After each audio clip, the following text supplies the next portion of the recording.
I'm really enjoying Shirley by Charlotte Bronte, and today we are going to read a page from this book together.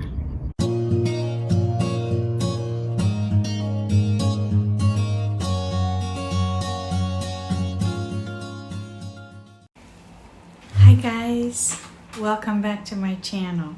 As some of you may remember from my fall TBR video, Shirley is the first book on my September list. So today I have selected a passage from the first 100 pages for us to read together. To give you some context, we have been introduced to Caroline, who is an 18-year-old girl. She is currently living with her uncle, Mr. Helstone. We have already seen that Caroline loves poetry and Shakespeare, and that she is a vivacious, idealistic young lady, and she's eager to see what life has to offer. Right before we get to this part in the book, her uncle has just made a derogatory comment about marriage. Basically saying that getting married is a foolish idea that just leads to unhappiness. When he says that, Caroline has a flashback of her childhood, and this is the passage I want to read to you today. This is page 68 in my book. And she now saw another figure standing beside her uncle's. A strange shape, dim, sinister, scarcely earthly. The half-remembered image of her own father, James Helstone, Matthewson Helstone's brother. Rumors had reached her ear of what that father's character was. Old servants had dropped hints. She knew, too, that he was not a good man, and that he was never kind to her.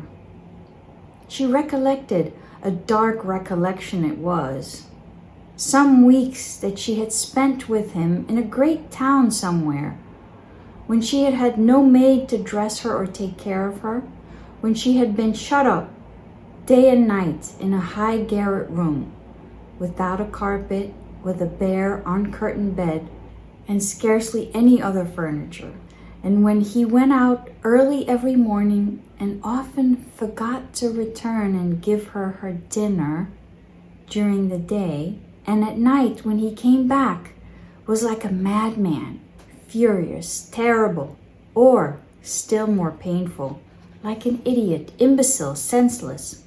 She knew she had fallen ill in this place, and that one night when she was very sick, he had come raving into the room and said he would kill her, for she was a burden to him. Her screams had brought aid, and from the moment she was then rescued from him, she had never seen him except as a dead man in his coffin. That was her father. Also, she had a mother, though Mr. Helstone never spoke to her of that mother, though she could not remember having seen her, but that she was alive, she knew. This mother was then the drunkard's wife. What had their marriage been?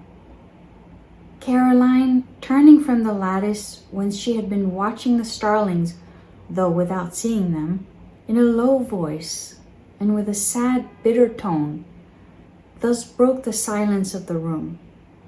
You term marriage miserable, I suppose, from what you saw of my father and mother's. If my mother suffered what I suffered when I was with Papa, she must have had a dreadful life. I really like this description of Caroline's past, both from a literary standpoint and also from a psychological standpoint. So from a literary standpoint, Charlotte Bronte chose not to tell the reader about Caroline's early childhood right away. Instead, we meet Caroline as she is now at 18 and get to know her through some dialogue.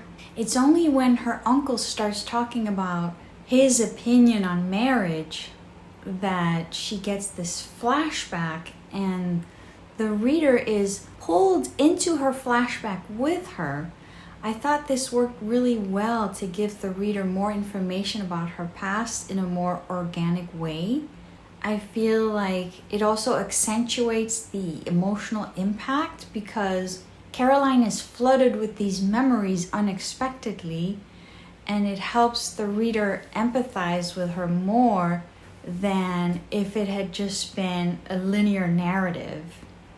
From a psychological standpoint, this description of her childhood is like the key to the puzzle. By this point in the book, we have seen that Caroline has feelings for Robert. Robert is described as having a hot and cold vibe. Sometimes he is very friendly with her and reads books with her or shows affection towards her.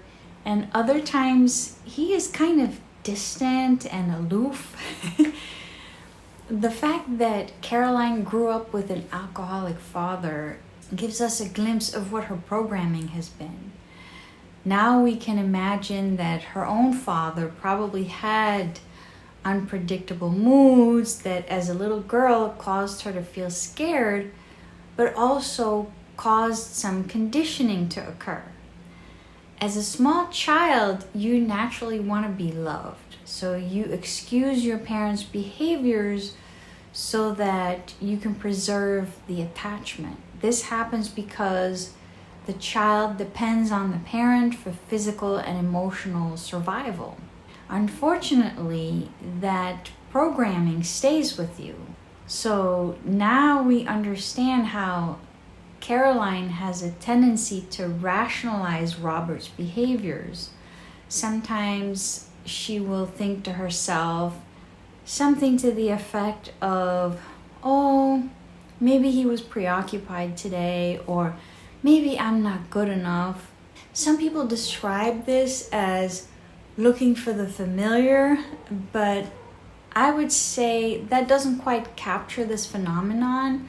The truth is, nobody wants to be emotionally abused, so in my opinion, nobody consciously looks for someone who will remind them of painful times in their childhood.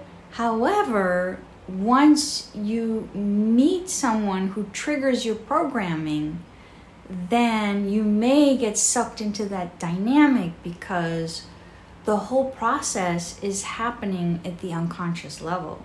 The interactions we have with other people are extremely complex because you have to factor in physical attraction, common interests, circumstances, social status, gender-based expectations, etc.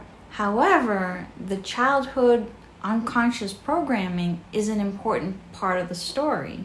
It is a powerful player in the whole dynamic. I know that Charlotte Bronte didn't have access to YouTube videos on this topic, but I feel like she had her own understanding of it based on intuition. As readers, it's really important for us to discover that the struggles we encounter in our lives are fundamentally human struggles that are described in books written a long time ago. It makes us feel more connected to the past and the future, as if we were a link in a big chain, and I think this is why we read. Please let me know your thoughts in the comments. Till next time, happy reading!